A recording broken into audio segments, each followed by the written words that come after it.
जब सिद्धार्थ गौतम ने ज्ञान प्राप्त किया, बुद्धत्व प्राप्त किया, तो हम बुद्ध की शरण जाते हैं जिन्होंने अपना ज्ञान प्राप्ति किया है। तो ज्ञान ही बुद्ध है। अपने अंदर करुणा लाओ, प्रज्ञा लाओ और शील सदाचार का जीवन, प्रज्ञा को उत्पन्न करो, तभी आपके सारे मुक्ति के मार्ग मिल जाएंगे।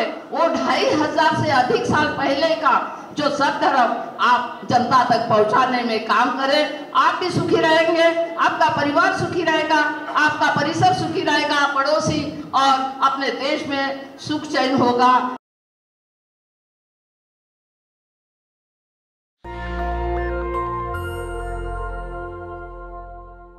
आज का जो धम्म उपदेश है, ये भगवान बुद्ध ने मानव कल्याण के लिए जब 35 साल की उम्र में उन्होंने बुद्धत्व प्राप्त किया, और बुद्धत्व प्राप्त करने के बाद उन्होंने 4 आर्य सत्य की जानकारी की, ज्ञान और अष्टांग मार्ग पर उन्होंने आज के दिन सारनाथ में पहला धम्म उपदेश 5 भिक्षुओं को दिया, जिसमें भद्देय, कौंडन्य, महाना, असजित। तो ये सभी 5 भिक्षु को पहला उपदेश दिया, और तब से ये धम्म उपदेश। तो ये धम्म उपदेश क्या था? ये 4 आर्य सत्य थे। दुख कहाँ से पैदा होता है? क्योंकि अपनों से दुख पैदा होता है, और दुख कहाँ से निवारण होगा? तो उन्होंने अनित्यवाद की ओर गए, और दुख मुक्ति का मार्ग उन्होंने कहा, अगर आप अष्टांग मार्ग पे चलोगे तभी आप सारे दुखों से मुक्त करेंगे। तो भगवान बुद्ध ने 4 आर्य सत्य और बौद्ध भिक्षु को कहा कि चरित भिक्खवे चारिकं बहुजन हिताय बहुजन शोकाय लोकानुकंपाय अत्ता। इसका मतलब है कि भिक्षु चलते चलते चारिका करो। चारिका क्या होता है? भिक्षाटन, यानी आपको भिक्षा करके खाना है, और चलते चलते ये भिक्षाटन करके बहुजन, यानी जो बहुजन समाज है, तो उनके लिए कल्याण के लिए काम करो, उनके हित के लिए कार्य करो, और अपना भी कल्याण करो, अपना भी हित साधो। ये भगवान बुद्ध ने उन 5 भिक्षुओं को धम्म उपदेश दिया, और धम्म उपदेश देने के बाद भगवान बुद्ध का आज से 2500 साल से अधिक समय हो चुका है। ये धम्म चल रहा है, और ये लोक कल्याण के लिए है, जन कल्याण के लिए है, प्राणी मात्र पे भी कल्याण के लिए है। तो ये सबके लिए करुणा, समता और न्याय के लिए है। और उन्होंने जो संघ बनाया, तो बुद्ध का सावक संघ सही मार्ग में चल रहा है, वो सुपथ पर चल रहा है, वो कल्याण के लिए रास्ते पर चल रहा है। तुम भी को ये कार्य करो। तो इसमें जो आज का प्रवर्तन सूत्र के बारे में भद्दे जी बोलेंगे, तो यही है कि उन्होंने सील दिया, जो मैंने सील दिया। सील पहला जो है बुद्ध क्या है? ज्ञान। जब सिद्धार्थ गौतम ने ज्ञान प्राप्त किया, बुद्धत्व प्राप्त किया, तो हम बुद्ध की शरण जाते हैं जिन्होंने अपना ज्ञान प्राप्ति किया है। तो ज्ञान ही बुद्ध है, और धम्म है जो सही मार्ग पे ले जाने वाला मार्ग है, हमें किसी भी गलत रास्ते में नहीं ले जाने जाता, तो उस हमें सुपथ पर ले जाना है। ये धम्म के सही रास्ते पे जाना है, सद्धर्म के रास्ते में जाना है, और उनका सावक सुपथ पे जाता है, सही मार्ग पे, उन्नति के रास्ते, उज्जवल भविष्य के लिए ले जाता है, समता और न्याय के लिए, हमारे लिए, सबके लिए बताता है। तो उस कल्याणकारी संघ के भी हमें शरण लेनी चाहिए। और पंचशील है, पाणातिपाता वेरमणि सिक्खापदं समादयामि। हम अकारण किसी भी प्राणी की हिंसा नहीं करेंगे, ये पहला सील है। दूसरा सील है अतिन्नादाना वेरमणि सिक्खापदं समादयामि। हम चोरी नहीं करेंगे, दी हुई चीज स्वीकार करेंगे। और तीसरा सील है कामेषु मिच्छाचारा वेरमणि सिक्खापदं समादयामि। हम व्यभिचार नहीं करेंगे। व्यभिचार में अनेक बात आए, अपने माँ को माँ मानना, बहन को बहन मानना, बेटी को बेटी मानना, हर पुरुषों का और बेटों का कर्तव्य होता है। तो इस सील का पालन करना है। चौथा सील है, वो है मुस्सावादा वेरमणि सिक्खापदं समादयामि। हम किसी भी प्रकार की कटु वचन का प्रयोग नहीं करेंगे। कटु वचन यानी गालियाँ, सभी गालियाँ तो महिला से संबंधित है। एक गाली जो साले की पत्नी के भाई के संबंधित है, नहीं तो महिलाओं के संबंधित है, सारी गालियाँ हैं। इस प्रकार के किसी भी कटु वचन का, गालियों का प्रयोग नहीं करना। और जो 5वां सील है, सूरा मेरे मज्जपमा दठाना वेरमणि सिक्खापदं समादयामि।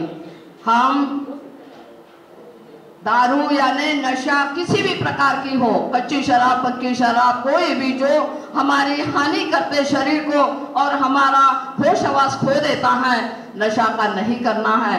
क्योंकि भगवान बुद्ध ने कहा कि तुम जलती हुई ज्वाला में कूदते हुए भयभीत नहीं होना, वो तुम्हारी स्वर्ण परीक्षा है। तुम आसमान से पाताल में कूदते हुए भयभीत नहीं होना, वो तुम्हारी तप की कसौटी है। तुम शेर के सामने जाते हुए भयभीत नहीं होना, वो तुम्हारी पराक्रम की कसौटी है। पर शराब से सदा दूर रहना, वो अनाचार और अत्याचार की जननी है। तो इसीलिए ये 5 सीलों का जो पालन करेगा तो वो हमेशा सुखी रहेगा। तो भगवान बुद्ध ने ये सद्धर्म का रास्ता और ये धम्म चक्र चलाया। दुख उत्पन्न होता है, दुख निवारण करने के रास्ते हैं। तो यही है कि हम किसी भी प्रकार से दुख न करेंगे और हम जो उनके दिए हुए अष्टांग मार्ग में चलेंगे। अष्टांग मार्ग क्या है? सम्यक दृष्टि, सम्यक आयाम, सम्यक आजीविका, सम्यक समाधि, सम्यक स्मृति। तो हमें स्मृति को जागरूक रखना है। स्मृति क्या है? हम चलते चलते अपने शरीर क्या कर रहा है, क्या करना है, हमेशा जागरूक रहना है। सम्यक वाणी, अपने वाणी से भी अच्छा बोलना चाहिए। कोई कोई तो तूतड़ा से बड़ों को भी बोलता है, तो हमारी वाणी भी कैसी होनी चाहिए ये देखना है। सम्य कर्म, हम गलत चीजों से कमाई नहीं लेनी चाहिए। हमें अपनी कमाई भी अच्छी होनी चाहिए।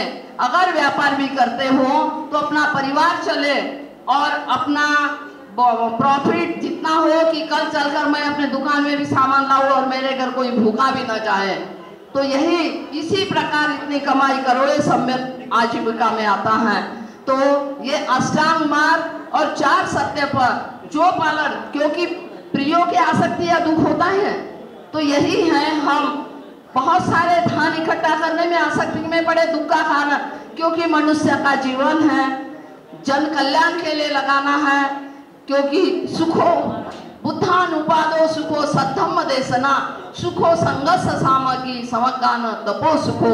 सुकर है बुद्ध ज्ञानियों का उत्पन्न होना, सुकर है सद्धम्म की देशना सुनना, और सुकर है सब मिलकर तप करना।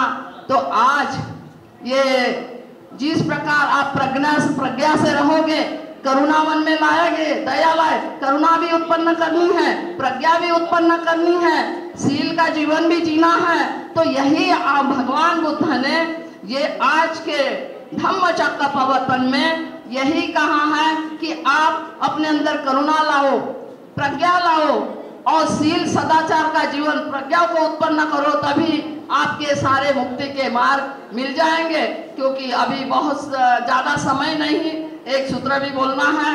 क्योंकि धम्म चक्र प्रवर्तन सूत्र मैं भक्त जी को कहेंगी, वो अपने बोलेंगे।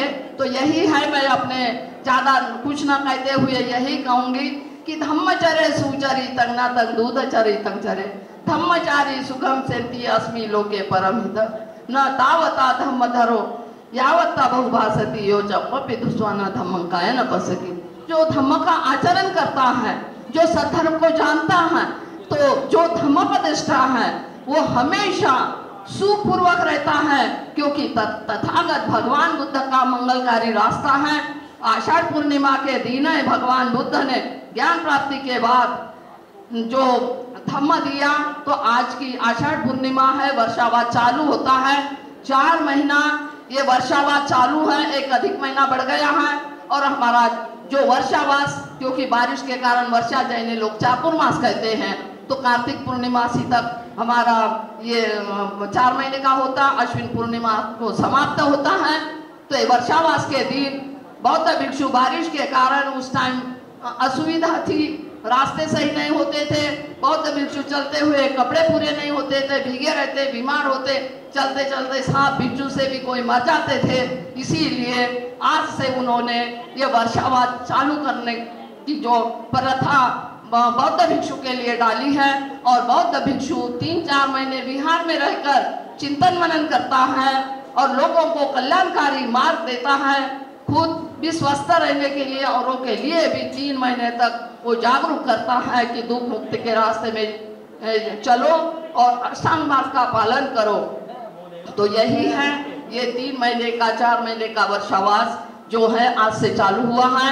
कोई लोग अगले 15 अगस्त से 1 अगस्त से भी चालू करने वाले हैं। तो यही है, तो हम यही कहेंगे आज की एक गुरु पूर्णिमा भगवान बुद्ध के धम्म देने से चालू हुई है, और भगवान बुद्ध है विश्व के गुरु हैं। तो मैं ऐसे सम्यक संबुद्ध को वंदन करते हुए आज जितने भी उपस्थित श्रद्धावान उपासक उपासिकाएं, ये जन्मस्थल कमेटी के उत्तम सिंह जी भी हैं और बहुत सारे हैं जिनका नाम नहीं ले सकती हूँ, तो सभी के लिए मेरी मंगल कामनाएं। और आज का जो दिन आप अपने बच्चे को भी, आपने इस टाइम अपने बच्चों को भी लाना चाहिए, अपने परिवार में महिलाओं को भी लाना चाहिए।